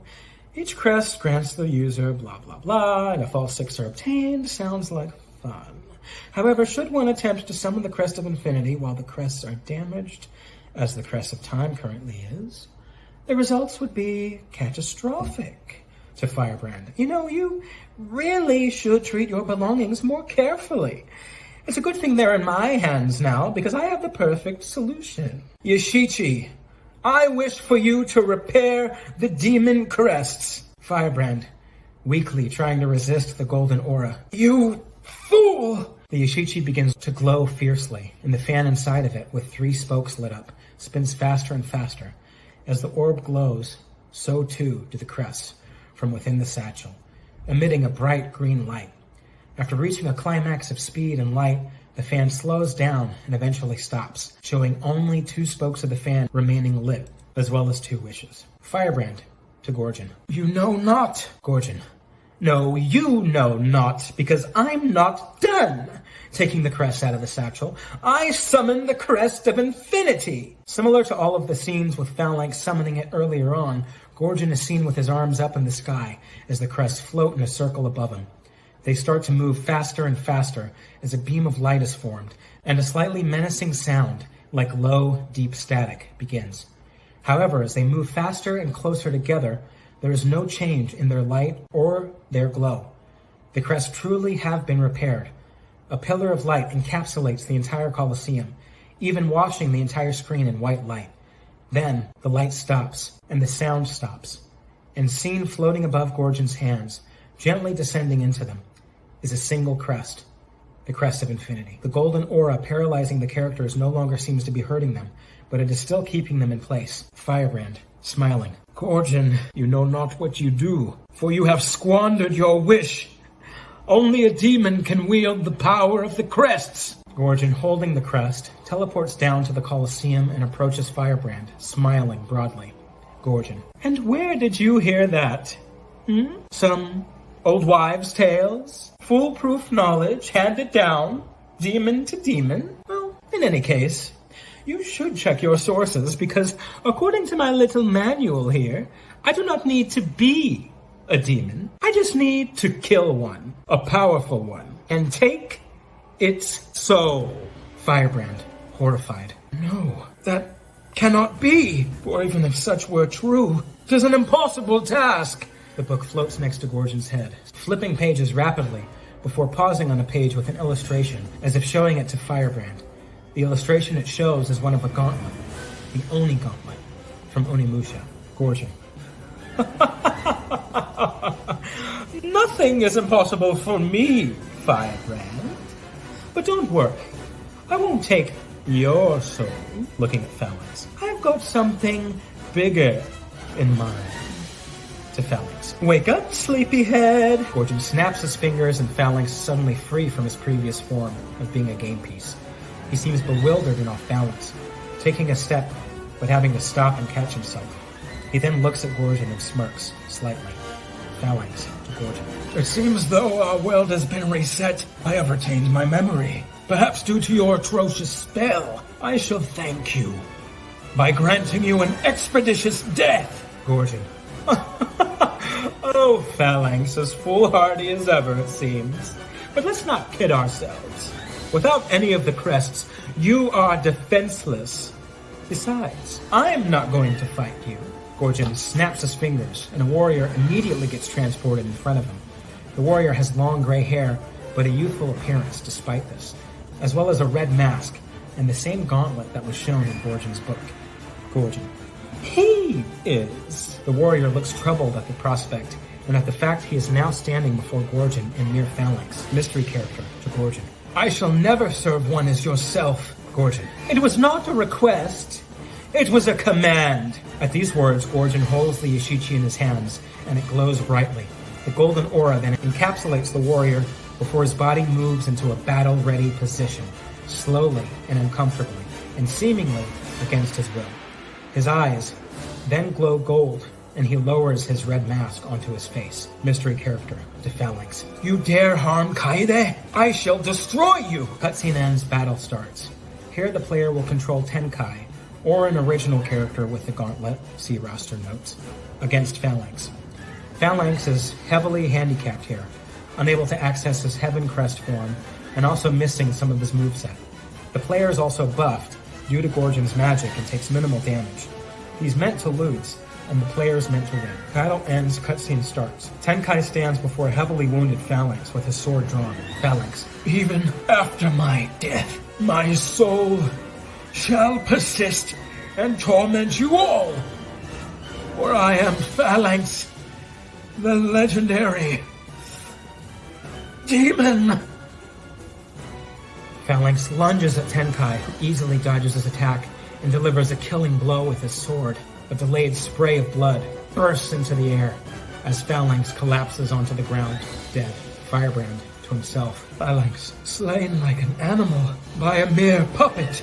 I pray this does not spell disaster for our realm.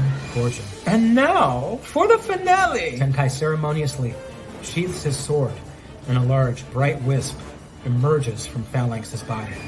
The Gorgon-controlled Tenkai then holds up his gauntlet, and as it emits a faint light, drawing the energy wisp into it slowly. Upon finally touching his gauntlet, it gets absorbed. Tenkai is taken back a bit, as if he just absorbed a large, powerful soul. Firebrand to Tenkai. No, sir, I implore you, regain control of yourself and stop this immediately. Tenkai then takes off the gauntlet and hands it to Gorgon. Firebrand. All is lost. Gorgon. Thank you kindly, Tenkai, but your services are no longer needed. Thank you. With a flick of his wrist, Gorgon lifts Tenkai into the air and hurls him into the walls of the Colosseum. He smashes into the wall and crashes to the ground, noticeably injured. Gorgon then takes the gauntlet and places it onto his hand/wrist. Gorgon. It's like we were made for each other. To Firebrand. What's even better, my crimson competitor, is I now have access to unlimited power while retaining 2 of my wishes and, most importantly, keeping the crests away from you. To the entire Colosseum. So say your goodbyes, everyone, for your end is at hand. Using the gauntlet, he grabs hold of the Infinity Crest. Gorgon begins to glow as the ground shakes. The golden orb of the Yashichi disappears and returns to the pedestal in the center of the game board, sinking it into the ground and re-energizing the game board's force field, freeing the heroes of their paralysis as it does. The Colosseum itself also shakes violently, crumbling parts of it, destroying it as it had been destroyed earlier. Gorgon then cries out in pain and strain as he is transformed into a new form, both giant and grotesque. The characters in the Colosseum look up at him in horror as he grows. Firebrand. My worst fears have been realized. I knew Phalanx would be unstoppable with the crests of infinity. But now that it is in Gorgon's possession, Rubyheart to Firebrand. Hey, to the Colosseum. Everyone, I know it doesn't look good. I know it looks hopeless. But if we lose this fight, everything we care about, our friends, our family, our universes, will be destroyed. And I, for one, am not willing to let that happen. Our only hope is to fight together, all of us. Many of you have your differences and your grudges. I get it. But we face the possibility of this being the last day we ever have. So in this Colosseum, in this moment, they mean nothing. Swallow your pride. If there's at least one thing you care about in your world, it's worth the attempt. So, who's with me? All of the characters within the Colosseum cheer in solidarity and assume fighting positions. Rubyheart looks at Firebrand, and they give each other a nod. Upon completing his transformation, Gorgon looks down on those in the Colosseum before speaking in a deep, distorted voice. Gorgon. Behold the power of infinity! For this fight, there are a few ideas. Either you enter the fight immediately, and aside from your team of 3, random other characters will jump in and do their assist moves while they're fighting, or there could be a cutscene before the fight of all the different characters charging Gorgon and attacking in different ways, but ultimately getting defeated, swatted away, etc., until one of the characters realizes. Cutscene ends, battle starts. My idea here is to have him be either a giant version of himself, a la Apocalypse, or a giant abomination, a la the final fight with Phalanx and Demon's Crest. I think both are good options as long as it is a giant boss fight. Additionally, as previously mentioned, one of his giant arms could, or should, be wearing a giant Oni gauntlet, or he could rip the orb out of the gauntlet and put it into his forehead or mouth or something. The player will use a team of 3 against Gorgon, which could be Ryu, Firebrand, and Rubyheart, or a team of their choosing. Whether or not this is obvious, the player/heroes are meant to win. Battle ends, cutscene starts. We exit the final battle with Gorgon with a bright light building up inside of the Oni Gauntlet orb. We see and hear violent cracks forming inside of it until ultimately it shatters, releasing a myriad of demon souls, including phalanxes. Most of them just fly onward and upward into the sky, but one of them appears as a small white beast/ghost made of energy. It is the soul of Phalanx. His soul starts flying around Gorgon's massive form in a circle as the crest of infinity flies upward out of Gorgon's hand and begins splitting up into the 6 crests again. Gorgon. This power, my body can no longer... The crest of infinity then splits into the 6 crests. They circle around Gorgon faster and faster, forming a pillar of red light within them as they do. Phalanx's soul flies in a circle along with the crests, moving as fast as they do until it cannot be seen. Gorgon. This cannot be. I am the all-powerful, all-knowing. With this, a light emerges from his body, shining brighter and brighter, engulfing his entire body before unleashing a massive explosion, destroying him entirely. The heroes shield themselves momentarily from the blast, and as it dissipates, the column of light formed by the crest can be seen with a face inside of it for just a moment. Phalanx's likeness, with the same concept as the image of Pyron below. I think it's his wind pose. Before it disappears, leaving no trace of Gorgon. As the characters inside of the Colosseum cheer and cry out in triumph, celebrating with those close to them, we hear a familiar voice say something out loud. Dan. That'll teach you to mess with Psycho style. Sakura, next to him. Dan, you didn't fight him. Dan. Well, exactly. That's how strong I am. Sakura shakes her head at this. Gorgon's earthen throne crumbles into dirt, and the crests drop to the ground, along with the game manual, Gorgon's book, and the broken Oni gauntlet. Gorgon's game board, along with the pedestal in the middle of it, phase out of existence, deactivating the shields around it, and releasing the Yoshichi, dropping the orb to the ground as well. Rubyheart to Firebrand. We did it! But how? Firebrand to Rubyheart. The gauntlet By allowing the gauntlet to be destroyed, Gorgon forfeited Phalanx's soul, and with it his ability to wield the crest without harm. Without it, his body could not handle the magnitude of its power, and was torn apart from the inside out. Rubyheart to Firebrand. That sounds painful. He deserved no less. Well, you better hurry up and make your wish. Not everyone here seems like the friendly type on a normal day. Firebrand to Ruby, picking up the crest. Fear not, Rubyheart. With the power of all 6 crests at my disposal, I am certain no one could pilfer it successfully. Besides, looking at Amingo, we must first ensure our friends are safe. Yes. Rubyheart looks at him and smiles, then looks at Amingo and her father. All of the characters who Gorgon turned into a trophy slowly sink back down to the ground and return to normal, having various characters running towards them. We see that one of them is Ryu. He rushes up to where Ken is and kneels down over him, since he is lying on the ground. Ryu. Ken. Ken! Please, open your eyes. Ken slowly opens his eyes and looks at Ryu, confused. Ken. Ryu? Ryu looks back at him and smiles wide. He then stands up and reaches down, helping Ken to his feet. Ryu. Ken, you're all right. Ken. Hey, what do you know? It's like magic. I've never felt better, actually. A little woozy, but I'll be all right. Ryu. Ken, I am so sorry. I failed you. If I was stronger, Akuma wouldn't have... Ken looks at him, smiling at first, and then with concern. Ken. No, Ryu. If I was stronger, he wouldn't have. I know we're like brothers, and we always will be, but you're not my keeper. My safety is not your responsibility. You fought your hardest.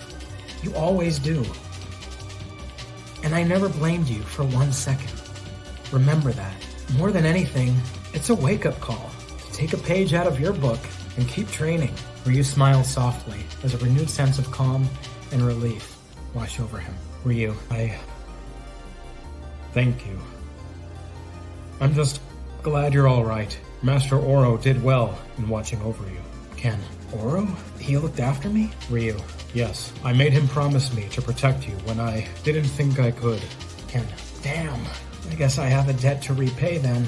Well, first things first. When we're done here, come over to our place for dinner. Need to let Eliza and Mel know I'm okay after so long. God knows I miss them. And then maybe we can talk over a new training schedule. Ryu, grinning.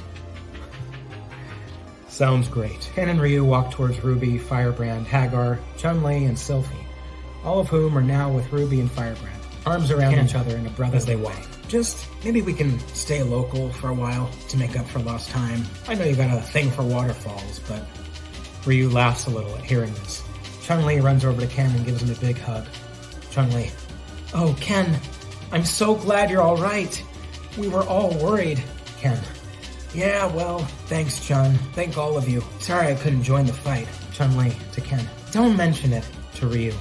Glad to have you back, Ryu. Thank you for helping me come back. At these words, Chun smiles and gives Ryu a hug too. We now see the rest of the gang standing in front of Amingo as he changes back. Rubyheart to Amingo. Hey, Ami. You okay? Amingo. I am now. You guys did great. Thanks for saving my hide, everyone. To Rubyheart. And thank you, Ruby. I always knew you had it in you, and I'm sorry I spent so much time being mad at you. Rubyheart to Amingo. Water under the bridge. And I'm sorry too. I'm just glad you're all right. Rubyheart helps Amingo up.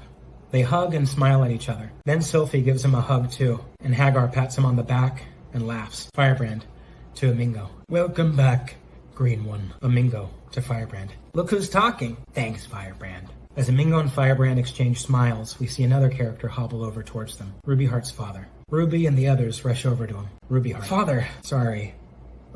Ruby's father. No apologies necessary, Ruby. I'm glad your friend is all right, and I am as well. All thanks to you and your companions here. I must say, in all my days of swashbuckling, that was some of the finest fighting I'd ever seen. And not that it means much coming from me, but I'm proud of you. Rubyheart, thank you. Ruby's father. I know I can never make up to you what I did, and what I put you through, but we just have so much to catch up on, and Lord knows I've been dying to sail the open seas again. Not for nothing sketchy, of course, but... Well, you're the only family I have, Ruby. Since it won't get any easier for me to ask this, I'll just go ahead and ask. Would ye like to come join me for a while? Maybe dust off me old ship and be a part of me crew after all? Ruby smiles a little, and is also a little surprised. She looks at the rest of the gang, who smile back at her, and lastly at Amingo. He smiles softly and nods at her, but looks slightly sad as well. Amingo. It's okay, Ruby. If you want to go, you can go. Ruby Heart smiles softly at him back before turning to her father. Ruby Heart, thank you. That is sweet, really, but I'm just not ready for that yet. I don't know if I ever will be. I'm sorry. And I know I'm your only family, but looking at Amingo and putting her hand on his back, then looking at the other heroes. This is my family now, and my duty is to them. And my crew.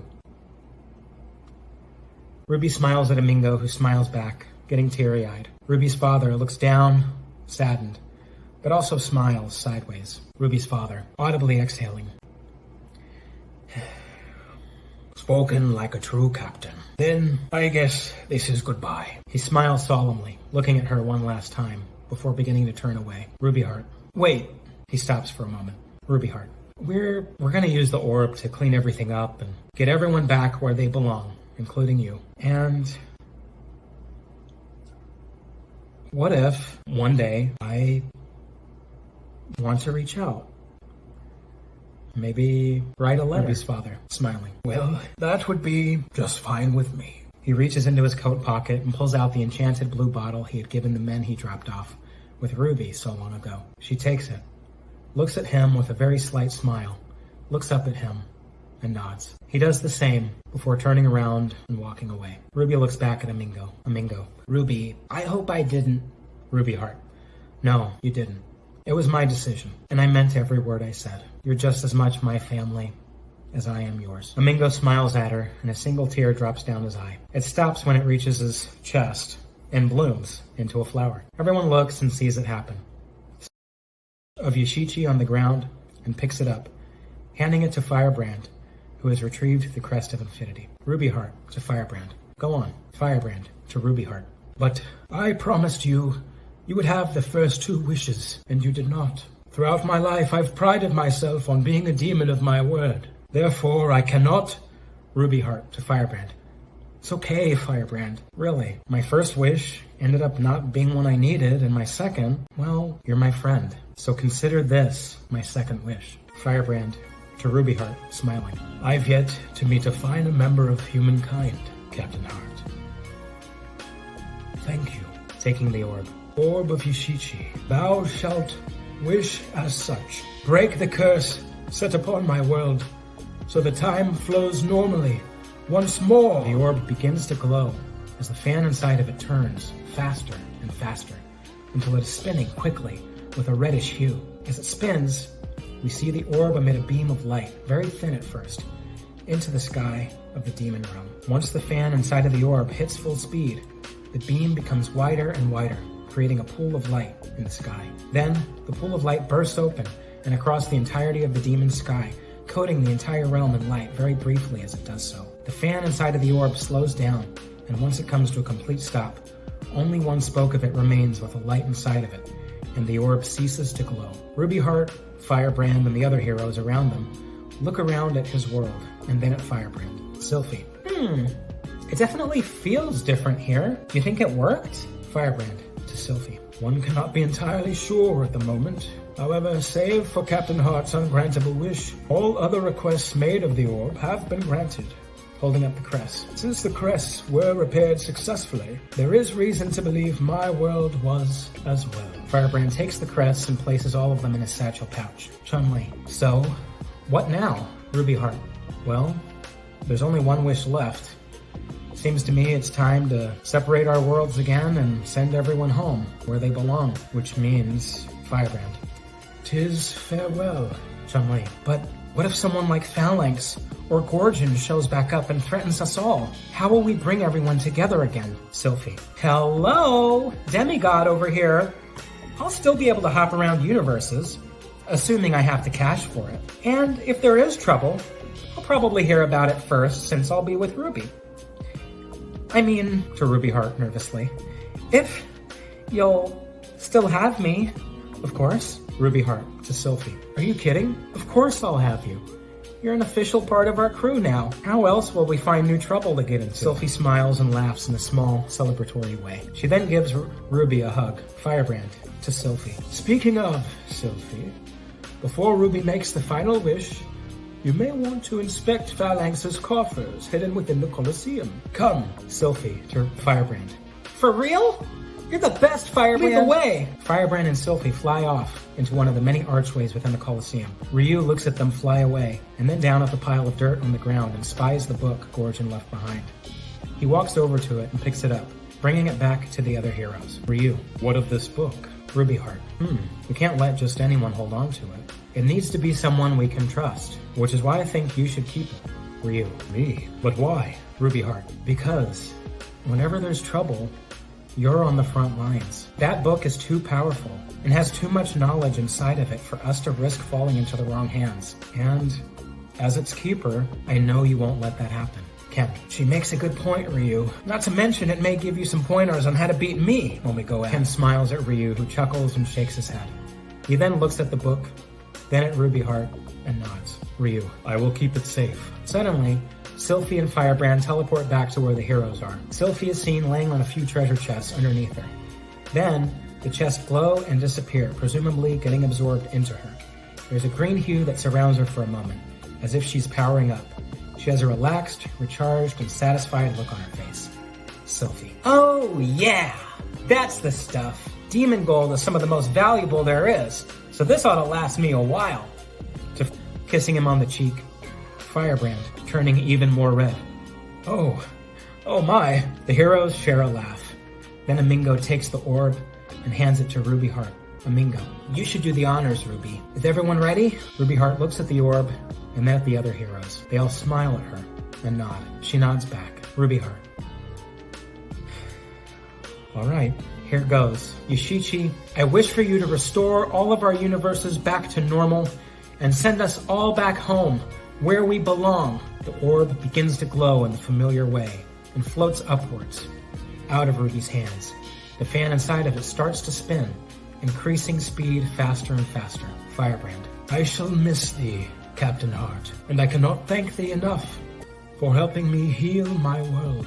Demonkind owes you much. Ruby Heart. I'll miss you too, Firebrand. We all will. Thank you for everything. I hope we see each other again someday, Firebrand. As do I. Ruby Heart and Firebrand share a long, heartfelt embrace.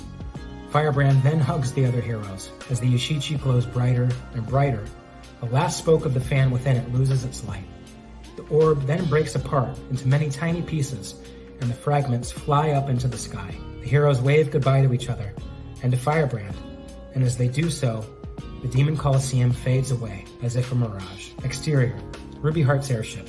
Top deck, day, continuous. As the image of the Demon Realm Colosseum dissolves and fades away, we are brought to the top deck of Ruby's airship. It's a sunny day as the ship hovers over the ocean with clouds in the sky and birds flying overhead. Ruby, Amingo, Sylphie, Chun-Li, Hagar, Ryu, and Ken are on the ship with Ruby. Ruby Heart. Looks like it worked. Ruby's crew.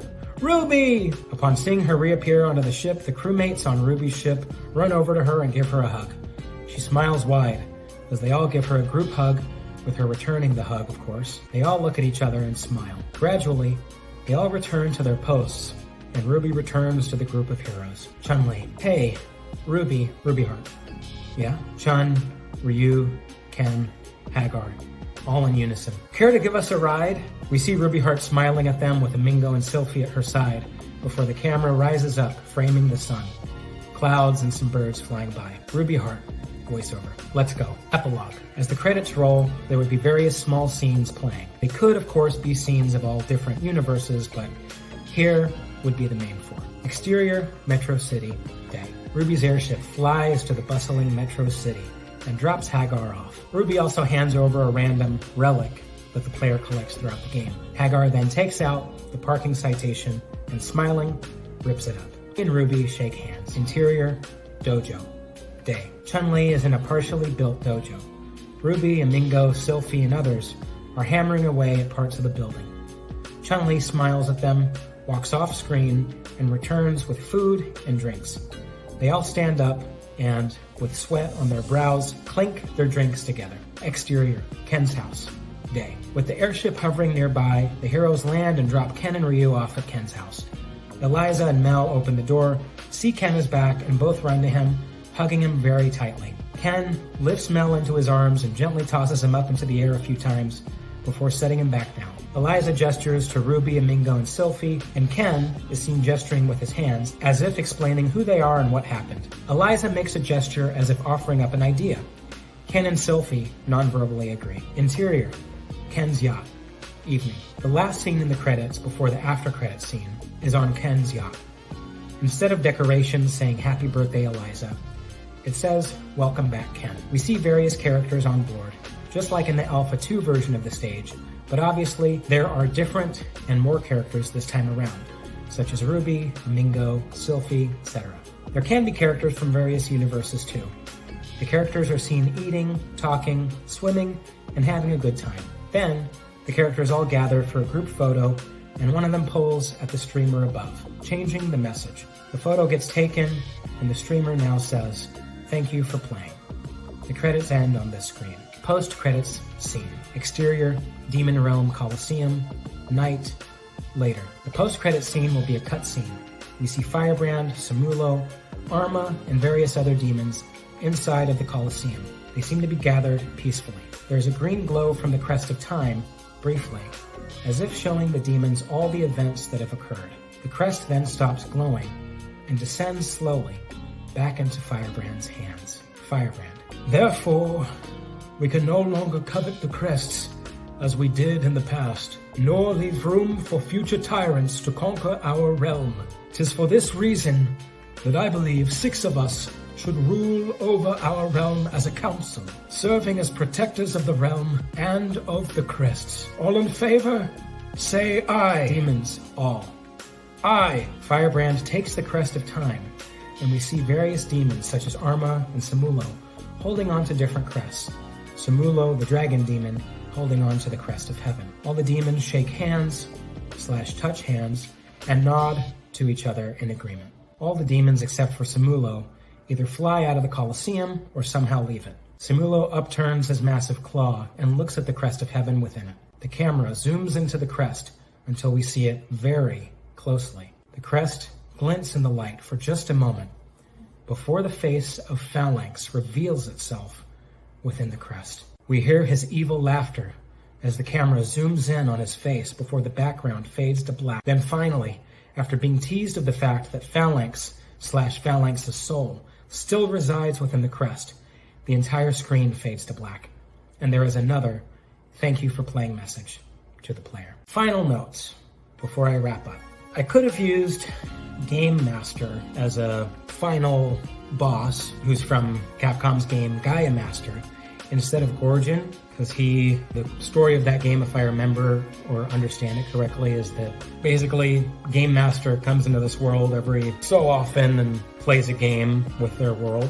But I am actually a big fan of Quiz and Dragons. I have a huge soft spot for it, and I actually didn't know about Gaia Master until I started doing research for this project. So that's why I used Gorgon. I also fully acknowledge there could be character development tweaks as far as Ruby not being confident, not feeling like she's good enough. I feel like I could have explored that a little bit more throughout the game. So if this were to ever be made into anything, I would, take a look at that. And there are also many characters I could have done more with, but I thought that for me personally, it would have been best for me to stick to characters that from franchises that I was most familiar with to use for the most screen time and development, etc. I didn't want to, if I had a character talking or acting in a certain way, I wanted to do my best to do their voice justice and do the character justice, and I wanted the dialogue and their actions to feel like the characters, and I just felt like I wouldn't have been able to do that with characters or franchises that again, I'm just not as familiar with. So I guess that's it. If there's anyone out there who actually watched this video or this video series from start to finish, I just want to say thank you. I really appreciate your time. This was a lot of fun to work on. It took a really long time for me, but it was, again, a big passion project. And most of all, I hope that you enjoyed it. I know it's not perfect, but I really hope that you got something out of it, some entertainment, if nothing else. And Capcom, if anyone from Capcom is watching this, I want to thank you as well, just for making games that I love and that I've loved ever since I was a kid, and inspiring me to create something like this. Obviously, I would love to work with or for you guys in some capacity, especially as a writer, but if nothing else, thank you for doing what you do. So, all right. If for whatever reason you want to follow me on socials, I'm at the Beige God on Twitter, Instagram, all that good stuff.